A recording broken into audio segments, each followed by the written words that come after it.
Ms. Olamide Onka, it's a beautiful day, I have to say, and you are looking good. Thank you. You're not looking bad at all. Yeah, thanks as well. Well, Vias at home today, what we usually do on the program every day, Monday through Fridays, is to take on the papers as we start. We open the phone lines, and you can be part of that. We allow you make your contributions, or you want to prefer solutions to some of the stories making the rounds in the national dailies. And that's what we do in the mornings, the first start of the program. Away from that today, we want to look at safety in the oil and gas residential areas. We want to look at it. And an expert will be there to talk about that. It's worrisome when you see things like filling stations, you see oil and gas installations close to the house, residents of people. I think they have some hazard. And today we're going to be learning how you can safeguard yourselves and properties, especially in the oil facilities around your area. So stay with us as we continue in this very exciting edition of Superdawn. We'll go on a break right now, and when we come back, we want to take a look at the papers. Stay with us. Bad breath, also known as halitosis or fetosis, affects an estimated 25% of people globally. There are a number of potential causes of halitosis, but the vast majority come down to oral hygiene. Halitosis can cause significant worry, embarrassment, and anxiety, but generally it is relatively easy to remedy. The most common cause of halitosis is bad oral hygiene. If particles of food are left in the mouth, they break down by bacteria produces sulfur compounds, and there are a number of common causes of bad breath, which include smoking, tooth decay, and alcohol consumption. Bad breath in children is often due to a trapped item in the nasal cavity. Bad breath is a common problem that can cause significant psychological distress. There are a number of potential causes and treatments of halitosis, which is the third most common reason that people seek dental care after tooth decay and gum disease. The specific odor of breath varies depending on the cause of the problem. It is best to ask a close friend or relative to gauge your mouth odor, as it is very difficult to access it yourself. If no one is at hand, one way of checking the odor is to lick your wrist, leave it to dry, and then smell it.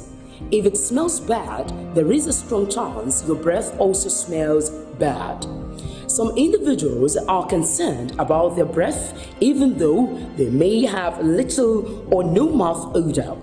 This condition is called halitophobia and can lead to obsessive mouth cleansing behavior. Major potential causes of bad breath include tobacco products causing their own types of mouth odor, breakdown of food particles stuck in the teeth. Some foods such as onions and garlic can also cause bad breath after they are digested. Their breakdown products are carried in the blood to the lungs where they can affect the breath. Dry mouth is another cause, as saliva naturally cleans the mouth. If the mouth is naturally dry, but due to a specific disease such as xerostomia, odors can build up. Dental hygiene, which requires brushing and flossing, ensure the removal of small particles of food that can build up and slowly break down, producing odor. A form of bacteria called plague builds up if brushing is not regular. This plague can irritate the gums and cause pockets to build up between the teeth and gums called periodontitis. Crash diets, which is fasting and low carbohydrate eating programs, can produce halitosis. This is due to the breakdown of fats producing chemicals called ketones. These ketones have a stronger aroma. Certain drug medications can also reduce saliva and therefore increase mouth odor. Other drugs can produce odors as they break down and release chemicals in the breath. such as nitrates used to treat angina, some chemotherapy chemicals, and some tranquilizers such as phenothiazines. Individuals who take vitamin supplements in large doses can also be prone to bad breath, mouth, nose, and throat condition effects. Sometimes produce small bacteria covered stones that form on the tonsils at the back of the throat and produce a mouth odor. Also, infections or inflammations in the nose, throat, or sinuses can cause halitosis, which is bad breath, especially in children. It can be caused if they have a foreign body lodged in their nasal cavity. Some cancers, liver failures, and other metabolic diseases can cause halitosis due to specific mixes of chemicals that they produce. Gastroesophageal reflux disease can cause bad breath due to the regular reflux of stomach acids. Major treatment for bad breath include brushing at least twice a day, but preferably after each meal. Flossing reduces the buildup of food particles and plaque from between the teeth. Brushing only cleans around 60% of the surface of the tooth. Cleaning dentures of anything that goes into your mouth. Dentures, bridge, and mouth guard should be cleaned as recommended on a daily basis. Cleaning prevents the bacteria from building up and being transferred back into the mouth. Changing toothbrush every 2 to 3 months is also important for similar reasons. Brushing your tongue removes bacteria, food, and dead cells commonly stored up on the tongue, especially in smokers or those with a dry mouth particularly. Sometimes a tongue scraper can be useful. Avoid the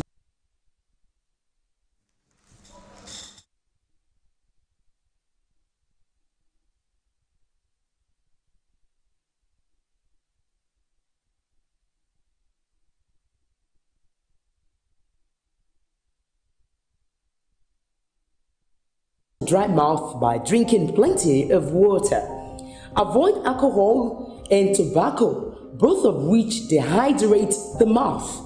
Chewing gum or licking a sweet, preferably sugar-free, can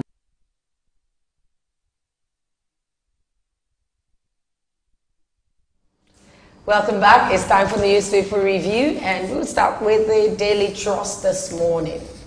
And the first story says, Dapchi girls, Major General Head Pro Committee, and members to include military, police, DSS, and others.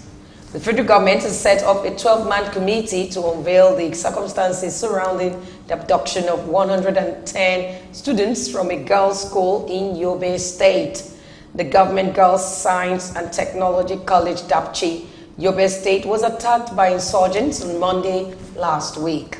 The committee, which will be inaugurated today, is expected to submit its report by March 15th. I think it's a way to go, because if you look at the media of late, there's been so much criticism for the federal government on how it seems they haven't learned their lesson the first time when the Chibok incident happened, and now the case of the Dapchi girls incident is what we're facing again. So I think it's just a case of medicine after that, but it's already happened, but you just have to look for ways to account for it. And then you have Could it be that too many to chew at the same time? I think the problem is the case of nonchalance, or how would I put it, when someone is seeming a little bit unconcerned about what's happening in the country. I think that's just the case. But you can't really look at it from one angle and not consider the other. I think the only thing that's right is the committee should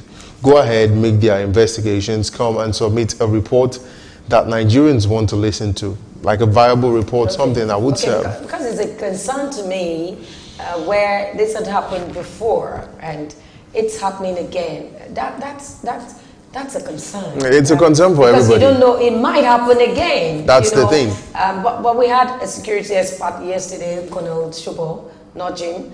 It said that if you have insurgency in some areas, they might likely to come back. The thing is, you no matter how you fight an insurgents in your country or in a place, you can say you've eliminated them, but there will always be traces and bits and pieces of them.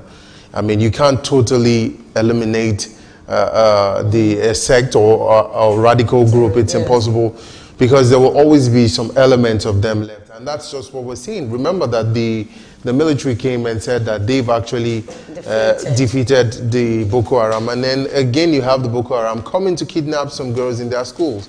So it just goes to show that we should be on the alert all the time. But another lesson that someone can learn, if you had watched the program yesterday, is one, you have to be the first person to secure your environment. Sure. You have to be your neighbor's keeper, just like it was those days, where you're not alone. If they see strange faces on the streets, and they're going to get attention. What about when you have a group of people, these guys in this army, as military men, who storm the building with different trucks and vehicles? Yeah, even it's really, shouldn't you have local vigilance? It's actually difficult when you see people who come at you in the guise of army, and then you want to allow them. It's natural, because you feel like these people are, the orientation we have in this part of the world, that you cannot talk back to a soldier. I mean, it's just difficult, though. Very interesting stories in the papers this morning. Let's take this one. State gets 1.9 trillion loans from SS crude account. Olamide, this is another one.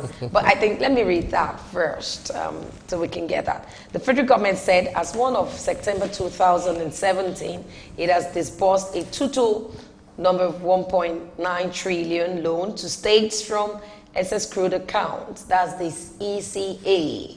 The budget support facilities and the Paris Club reforms. The Vice President Emil Sibajo said this in Abuja yesterday at a dialogue of organs of government on reform of justice sector and campaign against corruption, organized by the Presidential Advisory Committee Against Corruption and Federal Ministry of Justice. Yes, he's saying they've disbursed from September 2017 up to now about 1.9 trillion crude account. The question now is, why has some salaries not been paid? And that's the question. I mean, a lot of people will ask yourself, I mean, yeah, I think the ECA is actually different from the budget, because every year, every fiscal year, a government comes up with a budget that is supposed to cover for all your expenditure for that year. And then you have some subventions from the government, which is supposed to be something like an assistant. I mean, the Paris Fund came, you have the ECA, the Excess Cruise Account Fund, that was also disbursed, and still you have some states owing workers their salaries. I mean, it's really inconceivable. I can't think of it. I can't think of the fact that the government is coming out to say that they have actually disbursed over ₦1 trillion, and still governments in states are still owing their workers' salary. It's unexplainable, except, of course, they want to tell me that they're investing the money on capital projects, which I think is something that the budget should already cover for. Okay, this is a research and survey firm, polls. I need to take that. It says 96% of Nigerians buy petrol at 199. Some buy more than that. Hey, I'll tell you, the last time I embarked on a trip to the east, I remember the driver getting fuel as much as 215 naira, depending on the place you go. But you have the stipulated and the normal price of 145. It's really difficult to see people that they get. And I went to a filling station in Port Harcourt, and I asked the person, the lady that was dispensing the fuel, I said, do you know that this thing you're doing is a crime? And she was like, are you buying or not? It's just like it's a natural thing. If you're not buying, just leave. That's the thing. I mean, we're making the abnormal thing look normal, and it's just one of those things. The orientation that I always have problems with people in this country. Imagine when there's a little traffic on the way, the drivers of the buses will hike the price of the fare. I mean, and they'll tell you they're burning the fuel, and so you have to pay for it. I mean, we don't necessarily have to oppress the people because of a slight advantage that you feel there is an advantage. You want to make profits out of it. It's not good. It's okay, cheating. The last story I'll take here says executive legislative standoff slow governance. President Muhammadu Buhari said that the standoff between the executive and National Assembly is slowing down the process of governance. I agree, totally agree. I mean, because you have the executive and the legislative, who's supposed to be two vital arm of government. And you know, the thing is, when you don't have a synergistic relationship between all three arms of government, there's Is a it problem. about the two or both, the three of them? I think the three of them basically. The three of them. You know, you can't really underestimate the function of one. I mean, the executive, remember, the president, of course, has to assent to the bill that the legislative will bring to him. So it's actually they need to settle their differences. They need to work together. I think there's a disconnect. That's the problem. They're missing it somewhere, Yes. and you know the president has actually called the attention to it. So I think they'll look into it, and definitely we should be expecting something good from there. Okay. And we'll look at Vanguard today being Wednesday, February 28th, the last day of the month of February. Aren't you excited? Excited. Excited. I'm thinking. Anyway, we're looking at Vanguard this morning, and today is 28th of February, Wednesday, 2018. The big story on Vanguard says, over 1,000 houses burnt as Kaduna mayhem worsens.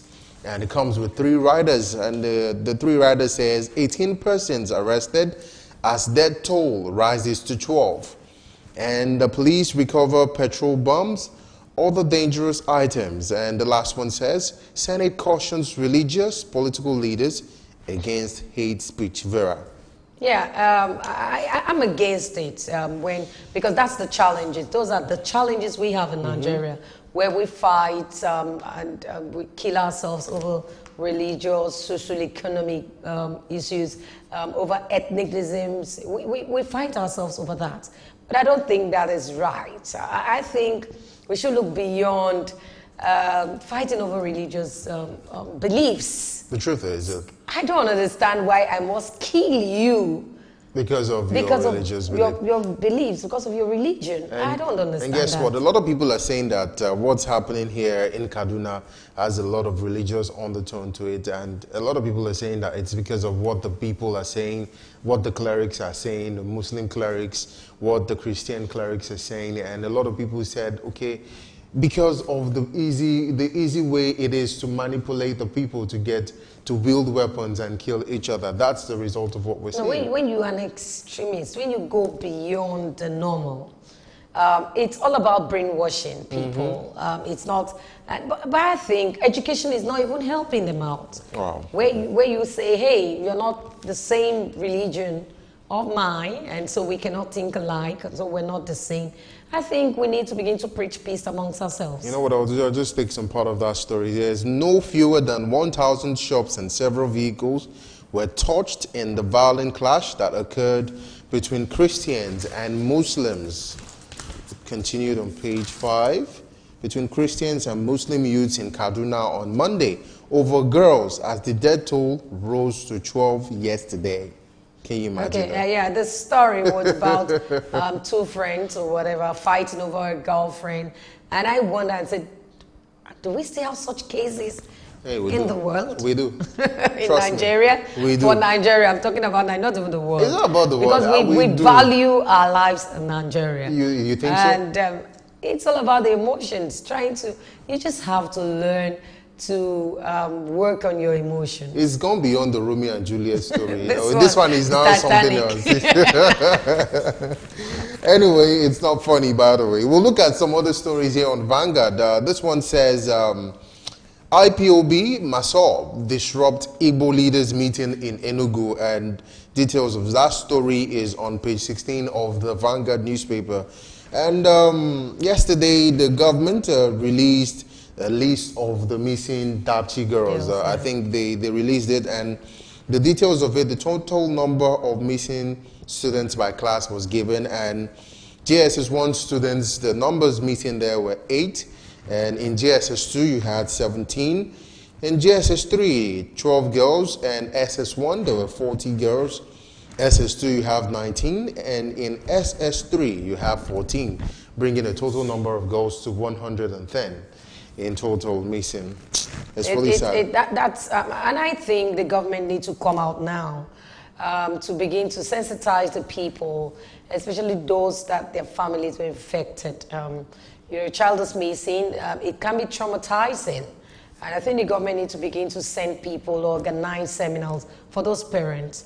Because you can imagine what will run through your mind. That a minor, someone might touch a minor, my finger, a minor, or my fumble, let me use the word. Particularly, it can be traumatizing. Particularly after the Chibok incident, and you still know that the girls have not been completely found. And this happens again. It's a traumatizing event for the parents. It's bringing back bad memories. Remember some of the parents of the Chibok girls actually died when the incident happened, and it was just one of those things. This is another case of it. Yeah. And, I remember there's a particular girl, I can remember her name right now, that she converted to Muslims. She became Muslim, and when they got her back, she said she wasn't going back to her parents. She was already married to a man. With a kid. And she said, I can't go back. I'm not a Christian. I'm a Muslim. And all of that. So that's the power of brainwashing. Her mind is, that's brainwashing. And so I don't know what we'll be going through, especially the Chibok girls' parents, and hearing of that chip. It will actually bring bad memories, to the people, and it might have effect on them. I think government need to do something. For sure. And we'll take this one. And herdsmen storm Makurdi Island, sack 5,000 residents. People fled for their lives. And finally, Akeredolu recants on Tinubu's committee. Details of that story on page 11 of Vanguard. But just get a copy of Vanguard newspaper and read through. I promise there's some exciting stories you'll find in there. Okay, I'll start this one in lighter mode. How to use color temperature setting on TV and projectors. Wow. How to use color temperature setting. I don't know how to all these technicalities. No for me. But this I'm going to read. If you get hold of the Punch newspaper, you read that story, begin to learn on how to use color temperature setting on TV and projector. We also have in the Punch this morning, it says, we will flood markets with lower Naira denomination, CBN, because 100 Naira is horrible. You don't want to talk about the 100 Naira. 100 Naira notes. You don't want to talk about the 100 Naira. I have one actually. If you want me to display it, I can. I mean, the state of the 100 Naira is in, let me think of a word to use. It's in a manacle of a debacle. I'm not trying to be like Honorable Patrick. You are this morning. But it's really not something to write home about. It's the 100 Naira notes that are available right now is really in a state of mess. Dirty, torn, misused, and so many things. And guess what? The most surprising part is that you don't even have enough of it in circulation. And that's the problem. You don't have enough of it in circulation. And not just the 100 Naira, but the smaller denominations like 200 Naira, 50 Naira, 20 Naira, 10 Naira. Those currencies, those ones are really scarce. We'll go on this break, and when we come back, we'll take more stories on the Punch and talk more on the 100 Naira notes. We'll be right back.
Welcome back. We took that story, the market, CBN saying they're going to flood the market with the lower Naira denomination. And Lamide was describing his 100 Naira notes. It's in a state of debakula, manacles of shackles. Patrick, Lamide has gone to Benin State this morning. Don't worry. Oh my God. And you see some 50 Naira, you're waiting.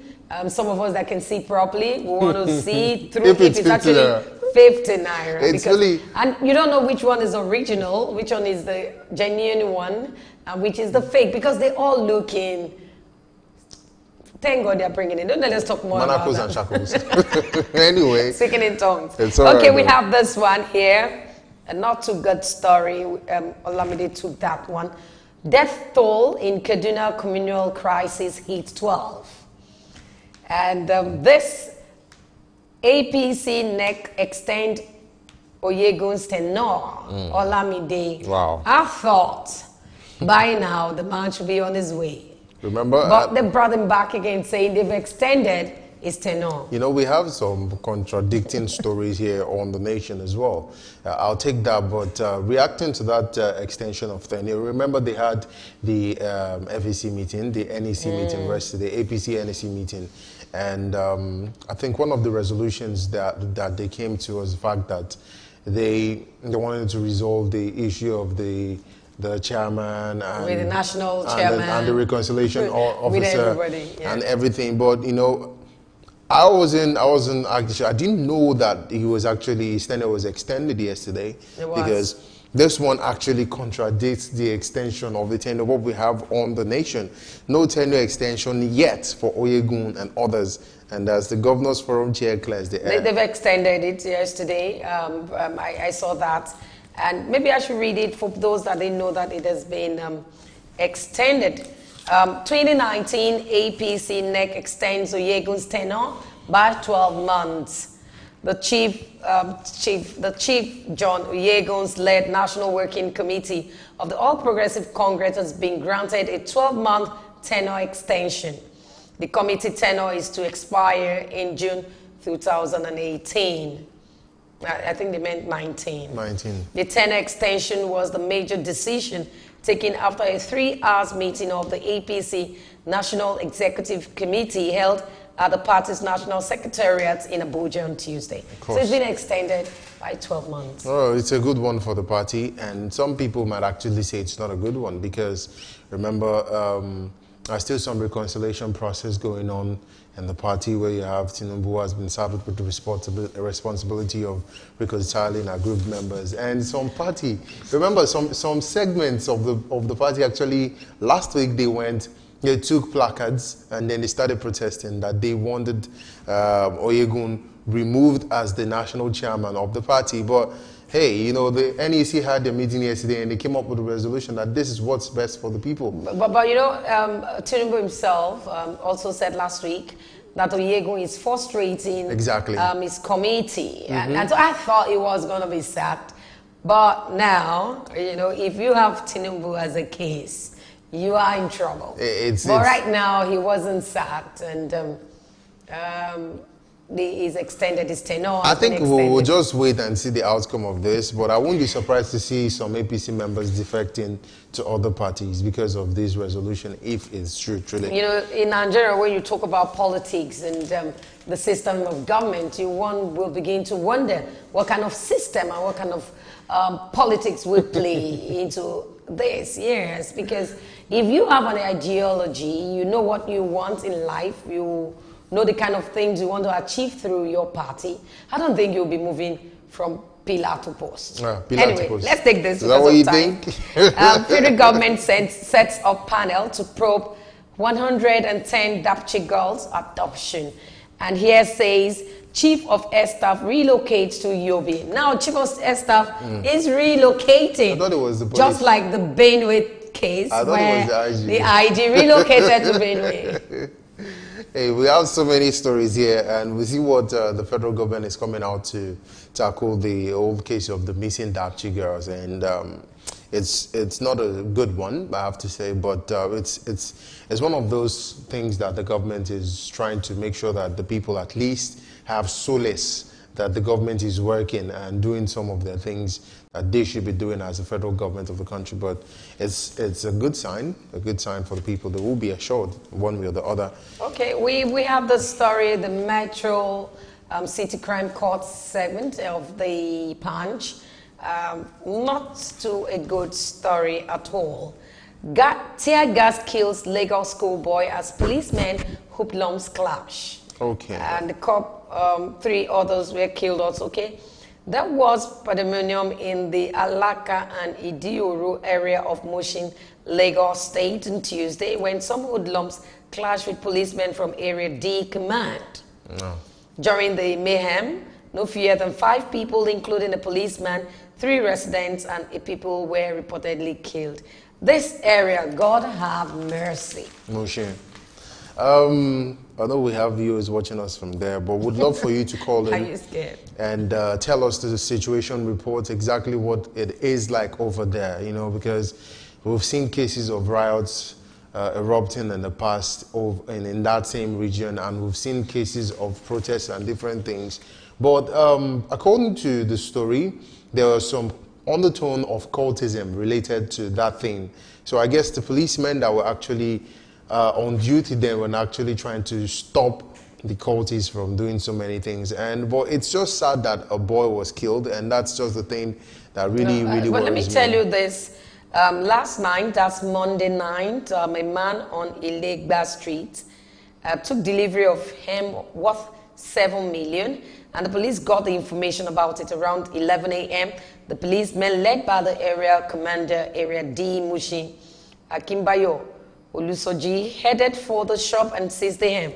The residents who had been engraved by this mobilized and launched an attack. They threw stones and bottles and items at the police, and that's where the police got mad and they started to fire tear gas. Wow.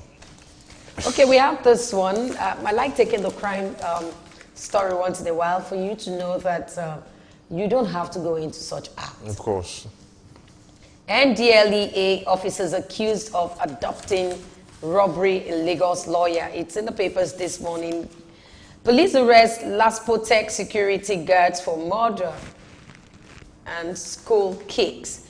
A security guard with the Lagos State Polytechnic Ikorodu has been arrested for allegedly killing a suspected cult member. Ogunsowo reportedly shot Amo in the leg, and he later died from the injury at the hospital. But the school management has kicked against Ogunsowo's arrest, saying he was performing his lawful duty by securing the school. Of course. What do you think? Remember what happened in Florida where it was said that one of the police member was a coward. He was called a coward by the President of the United States because he didn't interfere or he didn't intervene in that shooting. So I think if he hadn't done anything about that, perhaps we would have seen a case of him being called a coward. But you know, you can't really tell exactly what happened because you were not there. And that's the thing. But whatever it is, if he gives his own reasons why he did that, I'm sure that it should be justified. We're going to follow up that story. It's very important, excuse me, that we follow up that story to see what happened. Excuse me. All right, we have some stories here on The Nation, and we have some interesting stories here on The Nation that's quite different from what we have there. And the big story on The Nation says Air Force deploys 100 jets in search of 110 school girls, and that's the Dapchi girls. And that's why the commander has been deployed to Dapchi. Well, I'll take that story. It says the Air Force has deployed 100 fighter jets in the search for the 110 schoolgirls abducted on February 19. The federal government said yesterday.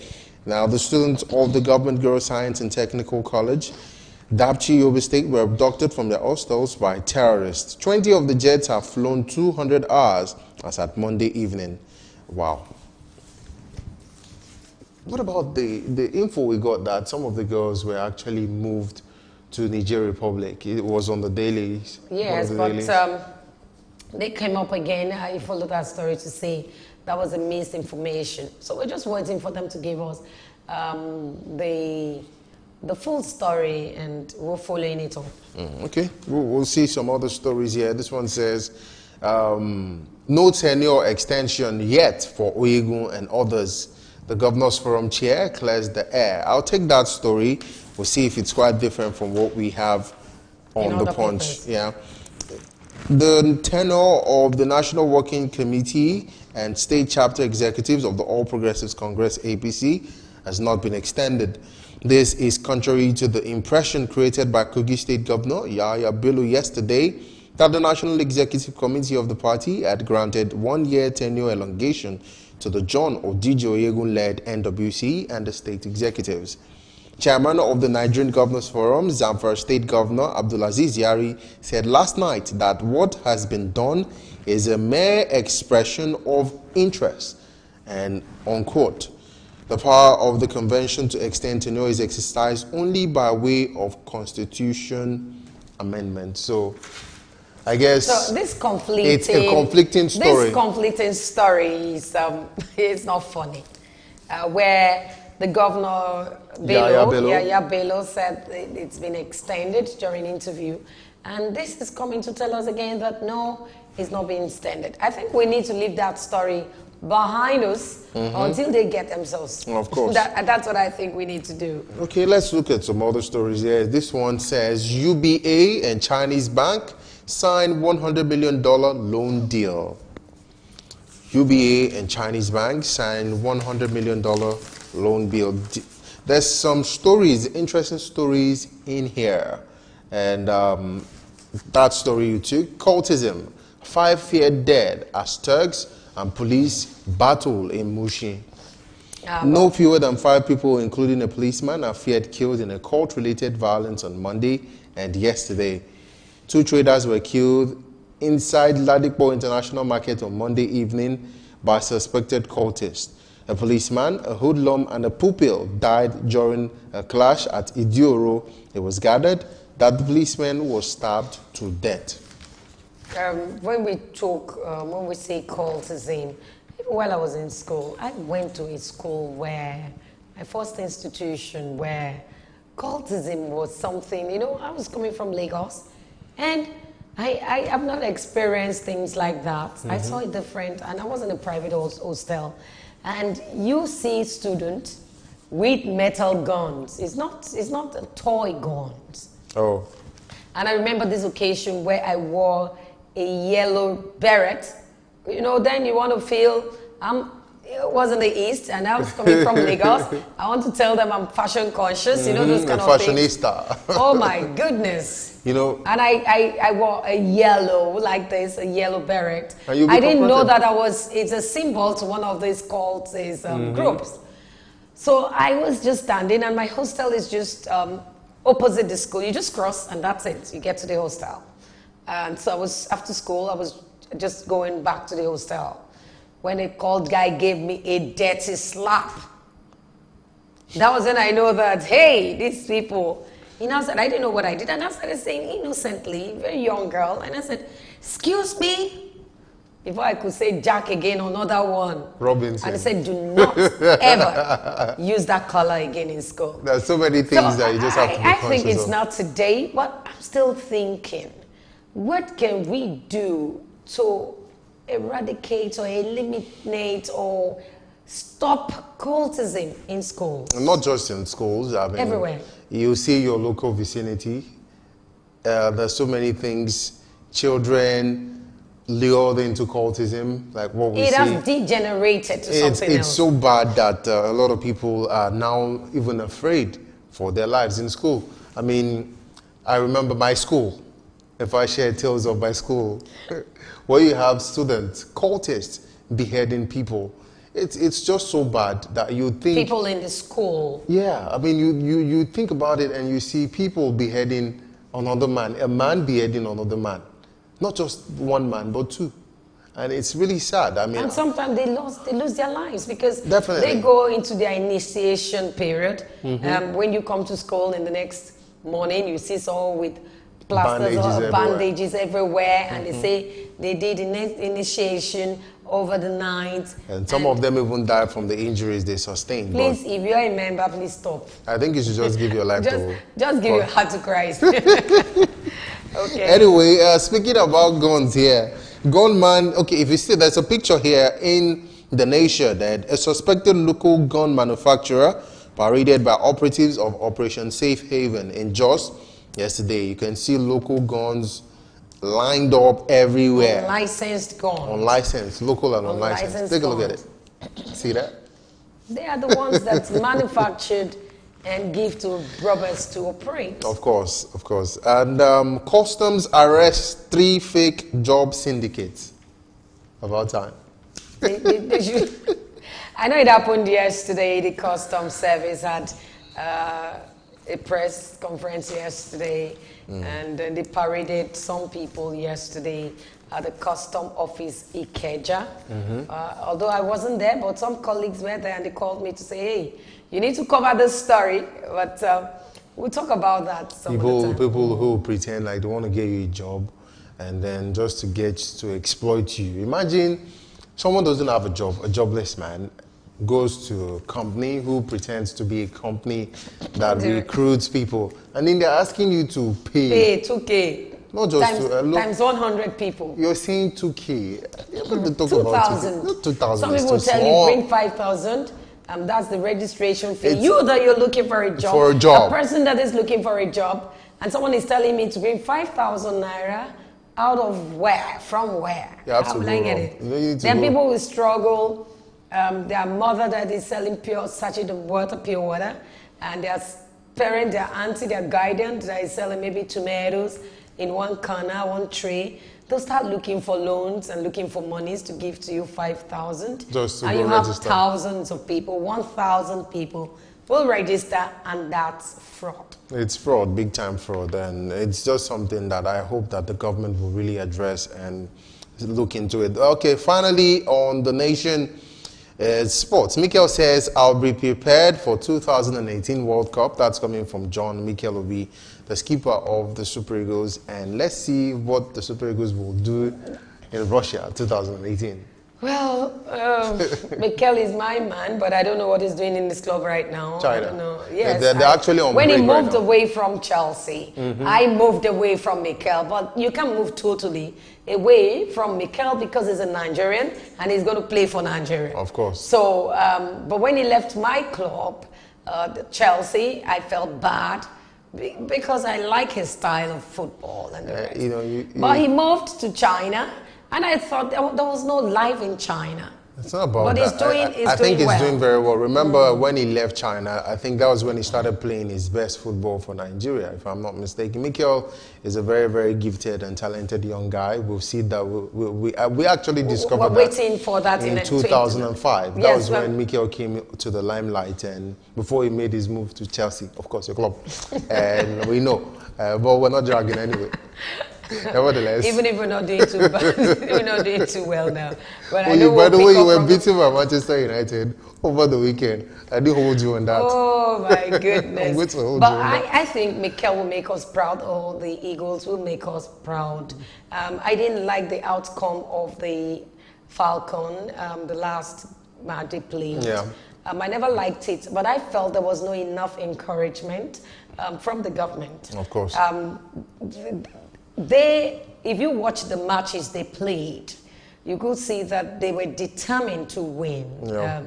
But you cannot win a game if you're psychologically affected. Yeah. Even the people that came second, that's the semi-final match, and that they won that particular one, the country celebrated them.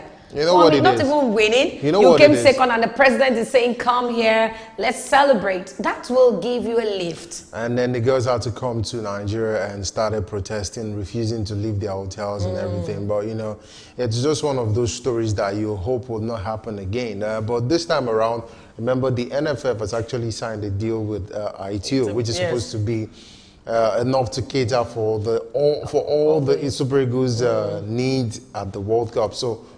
Hopefully it will not happen again. Let's see. Let's hope. Let's believe. Not just hopefully. I don't want it to happen again.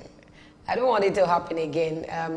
I want us to take care of our footballers, but we're not discussing.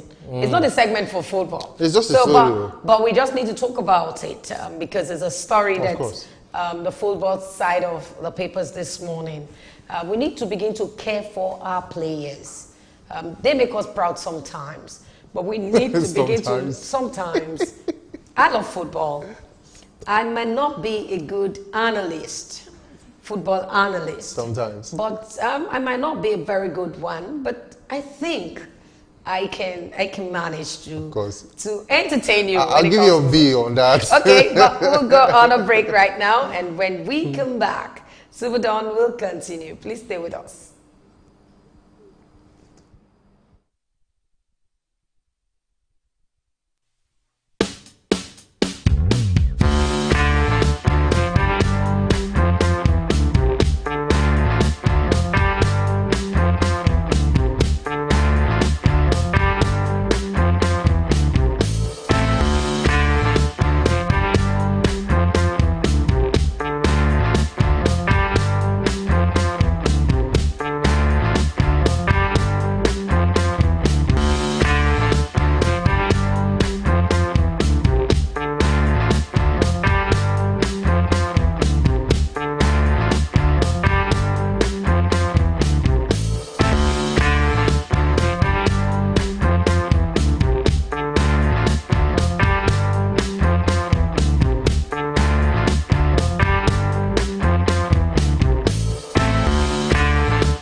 Superdawn, your daily live current affairs program where topical issues that border on politics, economy, sport, and sizzling national issues are analyzed, now holds every Monday to Friday, 8 a.m. to 10 a.m. on Superscreen Television. Let your voice be heard. Join us.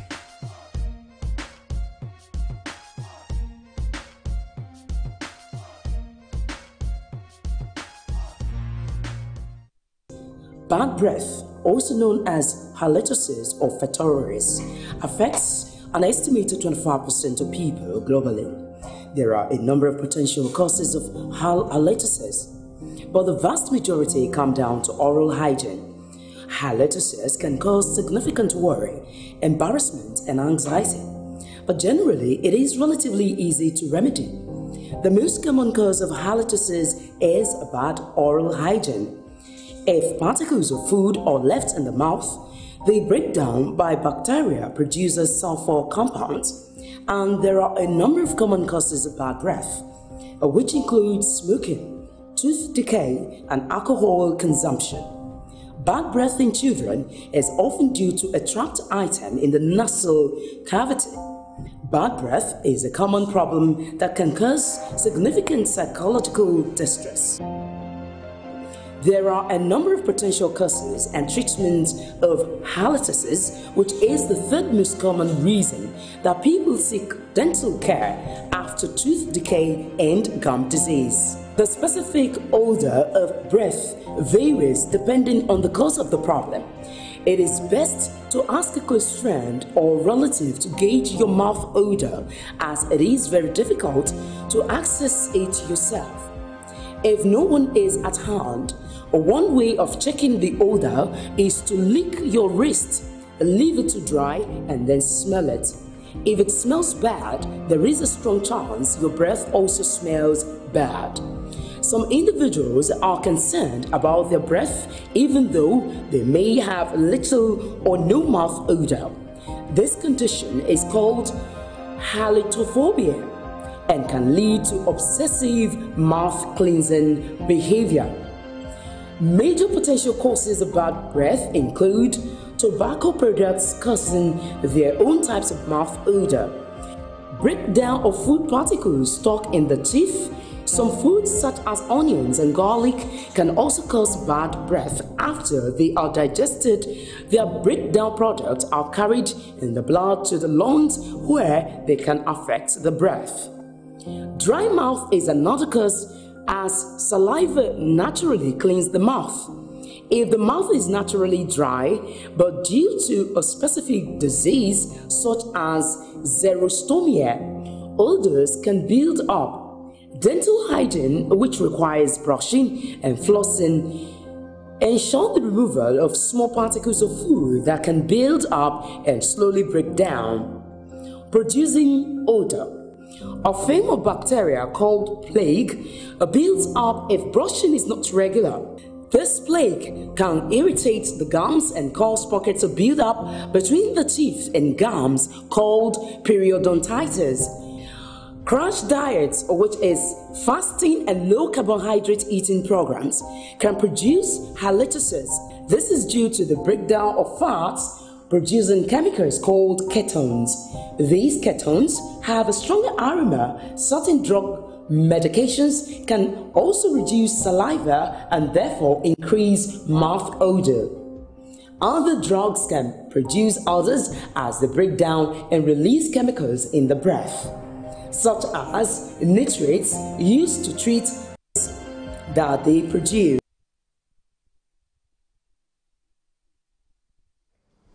Welcome back. Well, we said when we started the program that we'll look at safety and security in our areas, as where we have oil and gas facilities and in the residential areas. We want to look at it this morning because it's a concern where you see people build things like filling station in residential areas.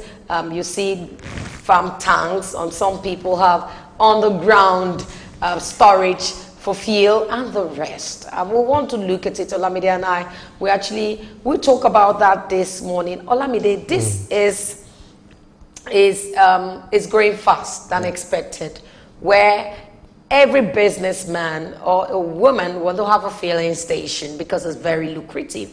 So and so nobody's looking at the hazard angle of these facilities in the residential area, and it's not funny. This is disheartening to note that by your side there's a filling station. Because I have a filling station just by my house, and I can imagine what you pass through. Most times where they have shortage of fuel or fuel scarcity, you see all sorts. People pulling their generating sets there.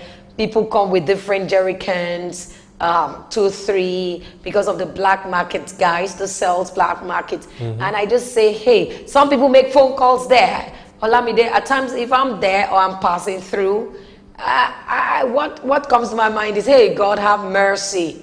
What is this? What if something just happens? And there's a lot of hazards attached to it, and I'm not talking about Chelsea's hazard though. There's a lot of dangers attached to it though, but the thing is, when you have fuel stations located within residential areas of people, you know that one day, no matter how careful you might be sometimes, somebody might just be a carefree person, and then carefree attitude causes danger. We've seen that happens in different cases where people will be driving, and then maybe just a loss of concentration in a split second. Accident they don't announce themselves that they want to happen. Of course, that's why they're called accidents. It's just something that happens in a split second. I've been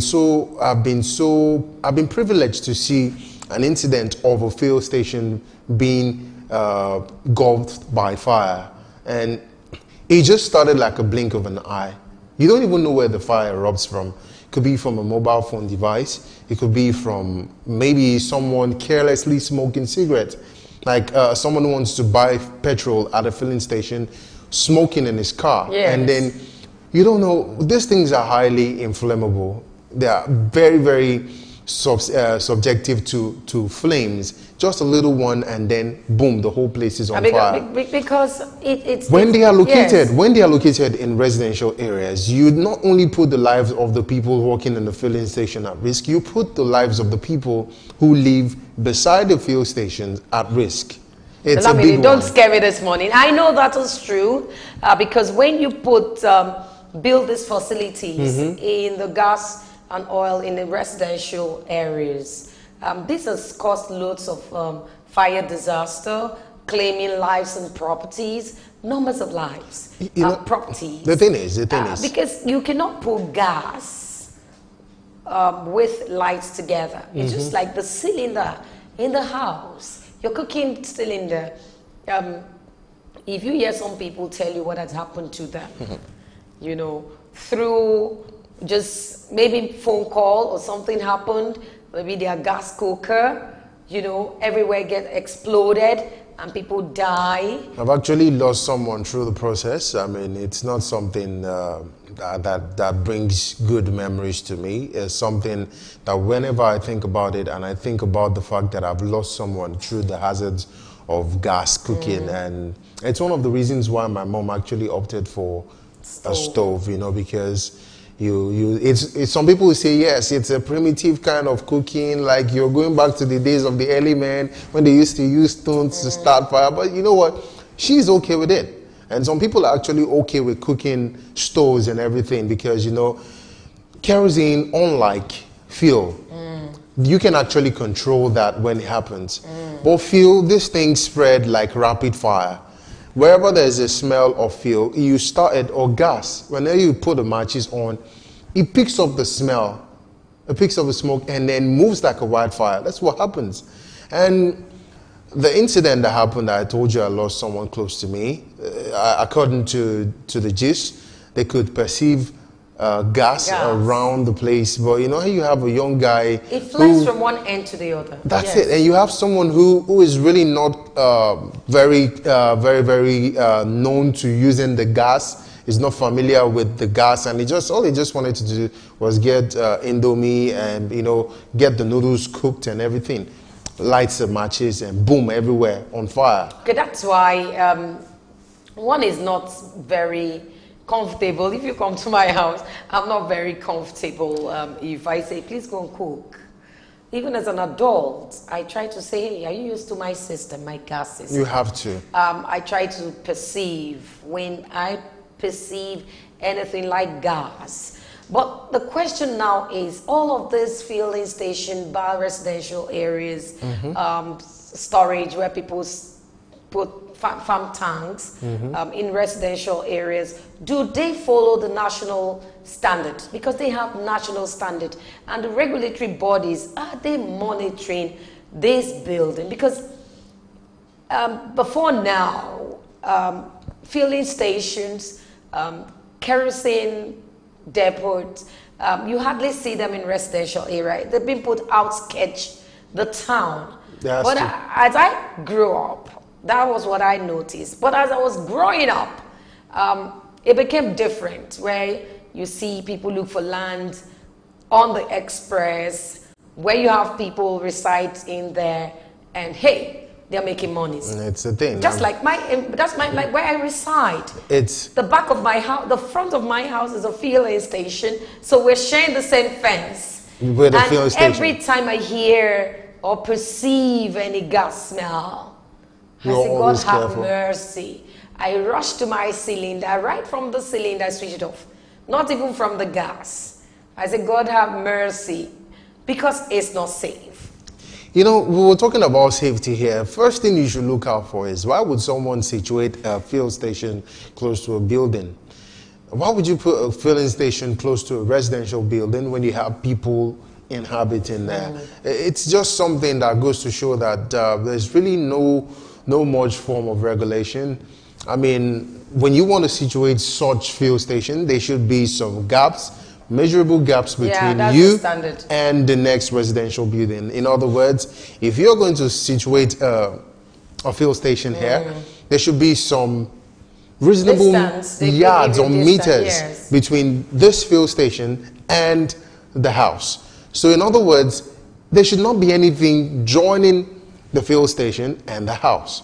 Like you said, sharing a fence. Now, we share a fence. The thing is, okay, you can see that from there. Yeah. You can see that the filling station is close to residential house. Houses there, and people reside there. And hey, if there is an explosion, it affects the next house. Not just the next house. It's going to affect the whole area. It spreads. Yes. It moves. I mean, that's one thing about fire and smoke, and it moves from one place to the other. It's not like you're trying to avoid, or maybe it's just stagnant on one thing. It moves. You know, I've seen movies where you put fuel on a straight line. No matter how long you take it, even if they are dry, just start a fire on that line. It moves with rapid speed. It's almost like it's faster than Usain Bolt, the fastest man on earth. That's what happens. But you know, we've tried instances, and my question is, why would you endanger the lives of people? We're talking about filling station right now. We'll still talk about the people that endanger their own lives. Yeah, because some people will see filling station and get their land by the filling station. It's really sad. They might not reside there. The landlords, most of them don't reside there. They go farther, but they put the lives of people. Then the question now is, the people that get those houses like us, were you blind? I'm not blind. I'm not blind. But that's where you find ourselves. And now, let's look at the Apapa. We all know that the Apapa area of Lagos lived these facilities, several petroleum product facilities. They lived there. All these facilities lived in Apapa. The question I want to ask is, those residing there, because it's so close, you have different filling station, different petroleum product facilities in Apapa right there. Even before you get to Apapa, you see tankers with fuel containers and all the rest on the bridges to Apapa where people residing. One day I said to myself, oh my goodness, will this thing not explode and just clear Apapa? Guess what? You know, I've imagined that too. When one tank, all it takes is one. All it takes is one, basically. All it takes is one. And the thing is, you have, as a person, you have to be very, very careful. You have to be careful. But you are being careful. You don't know what the next man is doing. Do you understand? You're being careful. You don't know what the next man is doing. I remember I was driving across, I think it was Orili or Costain region. You know, some tankers were parked there. They're still there. In that same place, I saw someone, maybe one of those tanker drivers. It's just a few yards away from the tank, and it was smoking. And I couldn't help but ask myself, what kind of man is this? In his front, there was another tanker, and in his front, there's another tanker. Maybe they were loaded with fuel. I don't know. Or even if it's empty, but you have little petrol in it. I mean, we just endanger our lives. If that kind of thing happens, trust me, it spreads like a wildfire. It spreads. And it's going to take a lot of time for the fire services to put it off. And by then, maybe before they even put it off, the damages would have already been done. You probably will be counting the number of losses that you've had, both material and human losses that you'll be counting. Because there are commuters driving past the road. if such a thing happens, it's going to cause, number one, gridlock, because people would abandon their cars and start running for their lives. Just like our guest that was supposed to come and handle this topic. So those are the things. Traffic gridlocked, and so he couldn't make it. But we're going to take this topic again. Of course. We're going to look at it with an expert. Let the expert tell us the security risks of this. Let the expert tell us the health hazard. Let the security tell us how we can cope. People like us that cannot quickly move away from the area. How do I cope? How do I safeguard my lives? The lives of people we stay together, the lives, my properties. What do I need to do? It's very important for us to know how you can, maybe if there's an explosion, how do I stand? Do I lie flat? Do I cover my mouth so I don't inhale, or cover my nose not to inhale this product? Chemicals. What do I do? So we're going to be having a guest. Definitely is going to come. He was supposed to come today, but traffic gridlock held him down. As usual, Lagos, for sure. The big city of hustle. Yeah, anyway, so we're going to do that. We're talking about, we've just talked about the petrol marketers now. We're talking about individuals right now. What people do to endanger their lives as well. I mean, you see people going up with cylinders and storing them up with gas and gas upon gas and gas, and put them in their house, the residential house. They put it there. And it's not like they're using it though. They're getting it as backup, just in case. We do those backup. And then you have little kids around. You have little kids around. Little kids who could, maybe they play with it. And guess what? I don't think it's really good. You remember what? I remember I read the Bible very well. And there was a particular point when the children of Israel were instructed to get manna that would last them for the day. That's the stocking. Well, when you talk about stocking cylinders, maybe is it a good habit? That's what I want to know. It's a bad one, but I'll tell you why people do that, and it's bad. And we're waiting for the expert maybe someday to tell us those implications of what we do. And you think, hey, I'm doing it because I don't have money, it's going to be expensive. You buying gas into your cylinder for $3,007. You could wake up next week and you're getting it for $4,002. And we're getting it now where I stay.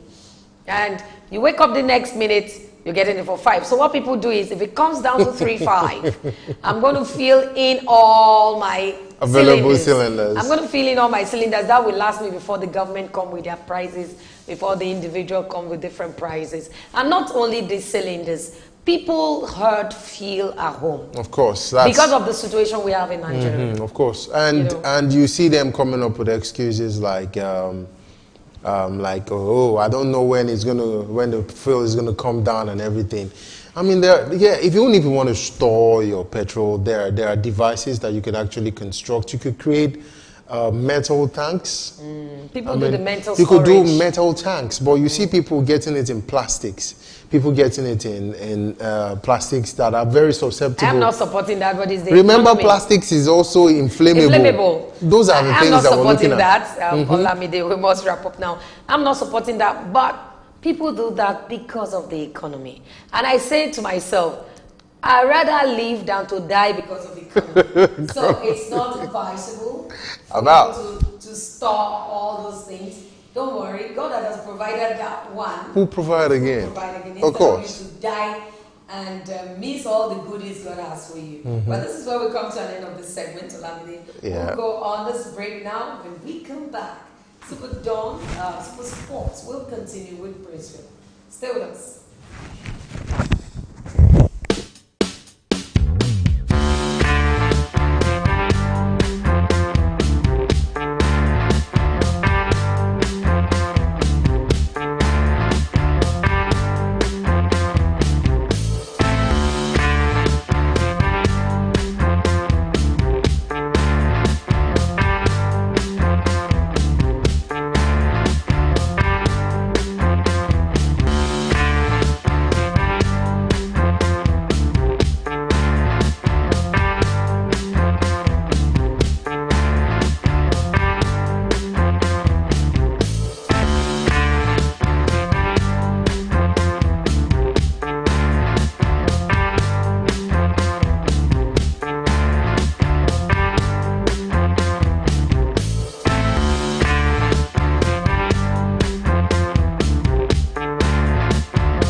Superdawn, your daily live current affairs program where topical issues that border on politics, economy, sport, and sizzling national issues are analyzed, now holds every Monday to Friday, 8 a.m. to 10 a.m. on Superscreen television. Let your voice be heard. Join us.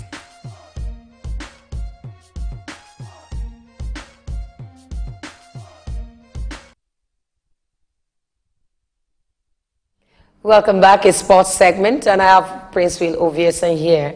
Prince Will, good morning to you. You look good this morning. Thank you very much, very good morning. And the smiles, oh my God. You're just smiling all through. Well, we need to smile. We won't say because the economy is a little bit harsh, then we get extremely moody. God is in control. It's not harsh for me. It's going to be better.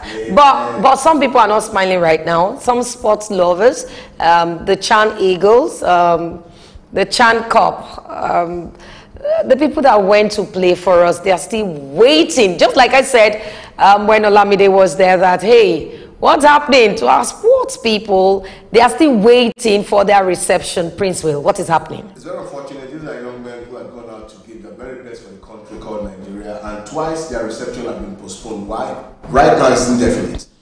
I don't understand where you go to represent a country like this and you're waiting to be celebrated. Should you even wait? I thought what they would have done is, you know, these people are coming at a particular time. I thought they would have prepared before they are coming and give them a surprise package right from the airport. Well, you know how it was, the fire brigade approach. But it's just unfortunate that this young men are very best. What's so appalling is that the reception has been postponed indefinitely. Okay, I'm going to allow Prince will continue with the sports segment while I'll be back, Olamide and I will be back to conclude the program. Well, let's go on this break, and when we're coming back with Prince Will. Commentators, Stuart Robson, and he is with Daniel Mann.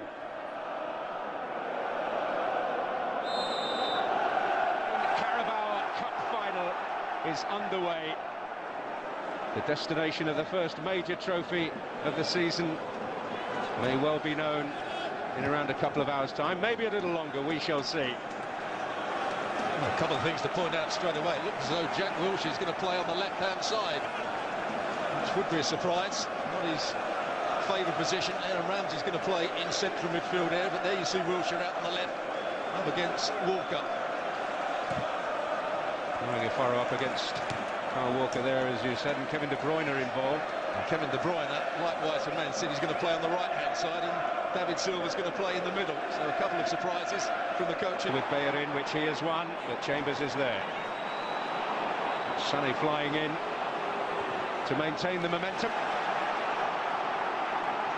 Well, they're going to be up against each other quite a bit today. Bellerin and Sane. It was Ramsey that eventually got back round on the cover. Well, fraternal greetings just before kick-off, but one of the key battles of the day. David Silva over the corner. Just escaped Fernandinho's clutches in there. It's Kyle Walker to retrieve. Oh, that falls kindly for Sane. Well, very promising start for Manchester City. Ball came into the box again. It's Aaron Ramsey again that gets the block in against Leroy Sané's touch. Just took it a little bit too high. Gundogan. They escape Otamendi's clutches on the far side. Drags it back onto his left. If there's one play you think that Manchester City could get at, it would be Chambers playing on the right-hand side of a back three. He's had a good season. He's not playing with confidence. Here's Wilshere, who's more like his old self. Almost broke kindly for him. Ramsey finding Mesut Ozil on the pullback. Great stop by Bravo. Absolutely vital from a goalkeeper who's much criticised. Well, you talk about complacency. One ball over the top. Walker and Fernandinho didn't defend it well enough. Ozil, was he offside? He may just have been offside. But it's a double save from Bravo anyway. Who gets the last touch? It may have even been Walker. That's a good save with his foot. So is that one. I think when they looked at it again, after it went in, they may have given offside against Aubameyang. Oh, and that's Silva finding Aguero. Buy yourself a bit of time by hitting the far player.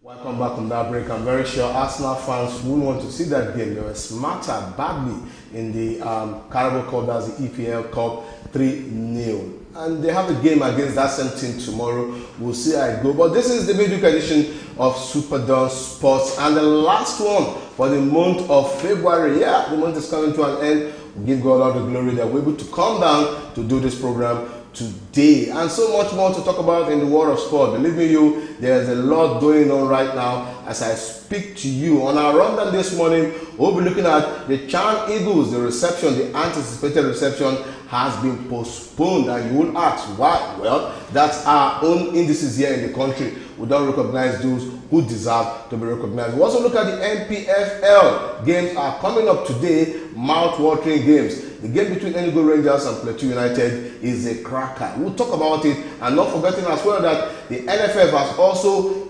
constituted some committees, audit and technical committee, to help fine-tune their strategies. We'll go to tennis. Roger Federer at 35 is picking up all the awards. He has just been awarded the Sportsman of the Year by the Toulouse, France-based magazine. And Serena Williams is not so exempted. She's the Sportsman of the Year. We'll also talk about football, where we'll be looking at the English FA qualifier. Swansea is already in the quarterfinal. I don't know what's happening to Real Madrid. They lost again. 93rd minute, that goal came in. And they have a game against PSG. Which way forward? My name remains Prince Willow signing in. And with me, as usual, is my very good partner, Olakule Phillips. Yeah, good morning, Prince Will. It's good to be back on the show. And just like you said in the highlight, a lot of Arsenal fans will not be happy watching that game because Arsenal just gave in easily, allowed City to run at them, and they lost the game in a shambolic manner.